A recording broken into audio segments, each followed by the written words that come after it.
கலாமா என்ன பண்ணுறீங்க? ஓகே நண்பர்களே பாருங்கள், எங்கள் வீட்டோட ஃப்ரிட்ஜு வந்து இந்த கெல்வினேட்டர்ன்ற ஒரு பழைய பிராண்டு. ஸோ அதில் வந்து இந்த மாதிரி ஐஸ் கட்டி நிறையா சேருது இல்லைங்களா? ஸோ இது ஏமா எடுக்காம மட்டும் என்னமா ஆகும்? தண்ணி கீழே அப்படியே வடிஞ்சு இந்த ஃப்ளோரில் போய் இங்கே படுக்கிறவங்களுக்கு ரொம்ப கூலிங் ஆயிரும் ஃப்ரெண்ட்ஸ். அதனால் அம்மா என்ன பண்ணுவாங்கன்னா அப்பப்போ இதை எடுத்து விட்ருவாங்க இல்லைங்களா? ஆனால் கை வைக்காத மாதிரி, குளிர்காலத்தில் கை வச்சோன்னா உனக்கு மருந்து செலவுக்கு அலையணும். இங்கே ஒரு கீழே வந்து எப்படி தண்ணி வடிகிறதுனால நாங்கள் ஒரு துணி போட்டு வச்சுருப்போம். இது என்ன கம்ப்ளைண்ட்டுன்னு தெரில, ஒன்று அப்படி ஐஸ் ஃபார்ம் ஆகிக்குது. இந்த ஐஸ் என்னமா பண்ணுவேன்? அப்படியே கீழே போடுறது தான்.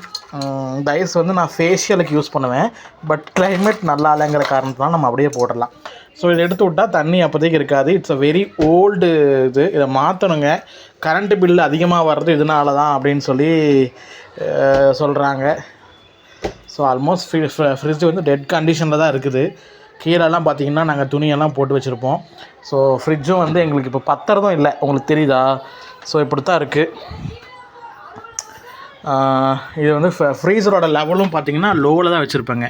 ரொம்ப கம்மியில் தான் இருக்குது. இருந்தாலும் ஃப்ரிட்ஜில் வந்து ஐஸ் கட்டுறான். ஓகே, தீபாவளி ஒரு ஐடியா இருக்குது, பார்க்கலாம். ஓகே, பிடிச்சிருந்தா லைக் பண்ணி ஷேர் பண்ணி கமெண்ட் பண்ணுங்கள். பாய்.